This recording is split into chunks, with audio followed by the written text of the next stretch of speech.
बच्चों, कैसे हैं आप सभी? मैं आशा करती हूँ आप सभी स्वस्थ एवं प्रसन्न होंगे। आज हम हमारा पाठ चंद्रशेखर वेंकट रमन को पढ़ेंगे और समझेंगे। इस पाठ में हम चंद्रशेखर जी की जीवनी के बारे में, उनसे संबंधित घटनाओं के बारे में जानेंगे। तो आइए इस पाठ को प्रारंभ करते हैं। यह है हमारा पाठ 16, चंद्रशेखर वेंकट रमन। आधुनिक भारत के वैज्ञानिकों में चंद्रशेखर वेंकट रमन का नाम सबसे पहले ध्यान में आता है। यानी चंद्रशेखर वेंकट रमन क्या थे? एक अच्छे वैज्ञानिक, एक महान वैज्ञानिक थे। पर इससे भी बड़ी बात यह है कि वे पूरी तरह भारतीयता में रचे बसे वैज्ञानिक थे। वो भारतीयता को बहुत ज्यादा महत्व देते थे, जिनका जीवन आदर्श सादगी और सरलता थी। वो बहुत ही सादे स्वभाव के थे, अच्छे स्वभाव के थे। सरल जीवन यानी एकदम सिंपल सादा जीवन जीने वाले व्यक्ति थे। सन 1930 में विश्व के सबसे बड़े सम्मान नोबेल पुरस्कार से सम्मानित रमन यह पुरस्कार पाने वाले पहले भारतीय वैज्ञानिक ही नहीं बल्कि पहले एशियाई वैज्ञानिक भी थे। सबसे पहले वेंकटेश्वर रमन द्वारा ने नोबेल पुरस्कार 1930 में पाया।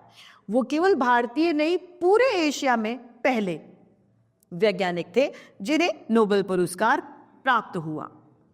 इनका जन्म यानी वेंकट रमन का जन्म 7 नवंबर 1888 को तमिलनाडु के तिरुचिरापल्ली जिले के अयनपेंटे गांव में हुआ था। उनके पिता चंद्रशेखर अय्यर टीचर थे, यानी वह अध्यापक थे। उनकी मां पार्वती अम्मल। बचपन से ही रमन पढ़ाई में बहुत होशियार थे और अपनी कक्षा में ऐसे प्रश्न पूछा करते थे कि अक्सर उनके टीचर यानी अध्यापक भी हैरान हो जाते थे। वो अपनी उम्र से बड़ों वाले प्रश्न उस अध्यापक से पूछा करते थे, जिससे जो अध्यापक थे वह भी हैरान हो जाया करते थे कि इतने से बच्चे को इतना ज्ञान कैसे है। जब रमन प्रेसिडेंसी कॉलेज में पढ़ रहे थे तो अंग्रेजी पढ़ने आए टीचर अंग्रेजी पढ़ाने आए टीचर E.H. इटलियन को उन्हें देखकर हैरानी हुई। छोटे कद के दुबले पतले इस विद्यार्थी को देखकर उन्हें लगा कि शायद किसी छोटी क्लास का बच्चा गलती से इस कक्षा में आकर बैठ गया। पर जब रमन से उनकी बात हुई तो उसके शालीन स्वभाव और बुद्धिमत्तापूर्ण उत्तरों से वो बहुत ज्यादा खुश हो गए। विद्यार्थी जीवन से ही रमन बेहद जिज्ञासु थे। जिज्ञासु यानी उन्हें जानने की इच्छाएं थी। वे केवल 16 वर्ष यानी 16 इयर्स की एज में ही, अवस्था में ही उन्होंने भौतिक विज्ञान में प्रकाश के गुणों से संबंधित नई खोज कर ली थी। मात्र 16 वर्ष की उम्र में, जिसमें हम लोग फैशन करना सीखते हैं, फोन चलाना सीखते हैं आदि आदि, लेकिन उस उम्र में उन्होंने इतनी बड़ी खोज कर ली। इस पर लेख लिखकर उन्होंने प्रोफेसर जॉनसन को दिखाया। जब उन्होंने कोई जवाब नहीं दिया तो रमन ने उसे लंदन से प्रकाशित होने वाली फिलोसॉफिकल मैगजीन में भेज दिया। मैगजीन में उस लेख के छपते ही रमन की कीर्ति चारों ओर फैलने लगी। यानी रमन की विशेषताएं सबके सामने आने लगी, उनका गुणगान होने लगा।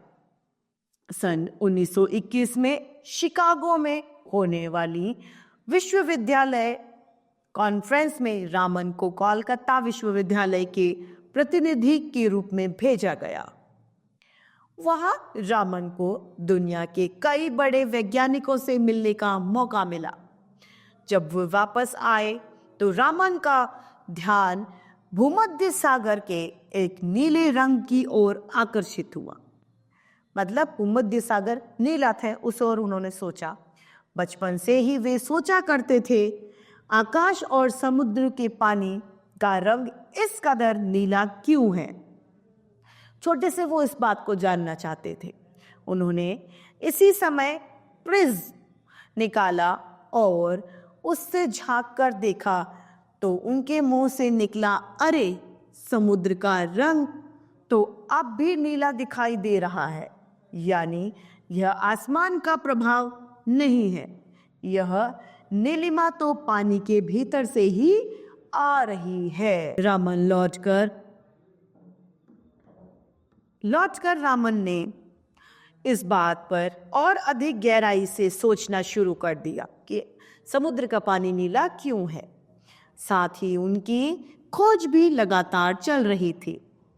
अचानक से उनका ध्यान इस बात पर गया कि जो क्रॉम्पटन प्रभाव एक्स-रे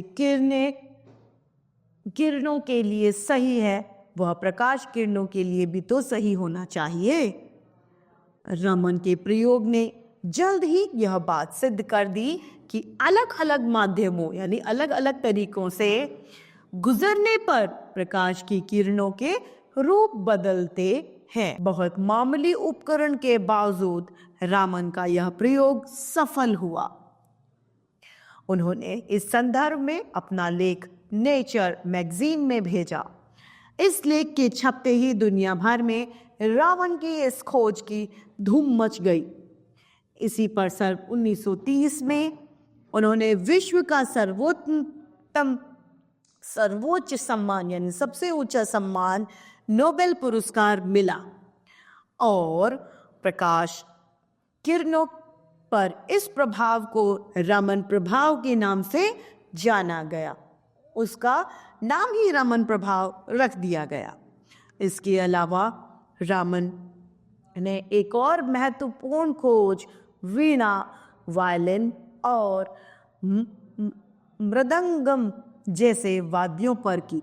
उन्होंने इस बात की सुंदर व्याख्या की कि मृदंगम आदि वाद्य यंत्र यानी बजाने वाले जो यंत्र होते हैं, इनका सुंदर संगीत कैसे निकलता है। रामन ने अपने भारतीय होने पर सदैव गर्व किया।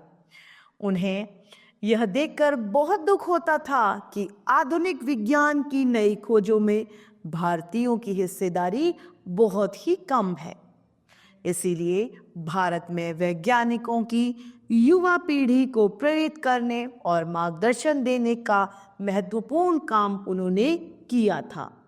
सन 1994 में भारत के इस महान वैज्ञानिक को भारत रत्न की उपाधि भी दी गई। 21 नवंबर 1970 को 82 यानी 82 वर्ष की अवस्था में उनका निधन हो गया, यानी वो मृत्यु को प्राप्त हो गए। वे अपने पीछे एक ऐसा सपना छोड़ गए जो अनेक वैज्ञानिकों को जीवन के रहस्यों को समझने के लिए प्रेरित करता रहेगा। तो इस तरीके से हमारा यह पाठ चंद्रशेखर वेंकट रमन समाप्त होता है। आइए इस पाठ की समाप्ति के बाद शब्द ज्ञान को हम देखते हैं। प्रकाशित अर्थात छपी हुई, कीर्ति यानी यश, मैगजीन अर्थात पत्रिका, विलक्षण यानी अद्भुत, सम्मानित यानी सम्मानित किया गया, उपकरण अर्थात यंत्र या औजार, बुद्धिमत्तापूर्ण अर्थात समझदारी से भरे। तो इस तरीके से हमारा यह पाठ समाप्त होता है। मैं आशा करती हूँ आप सभी लोगों को यह पाठ भलीभांति रूप से समझ में आया होगा। आज के लिए इतना ही, फिर मिलते हैं। धन्यवाद।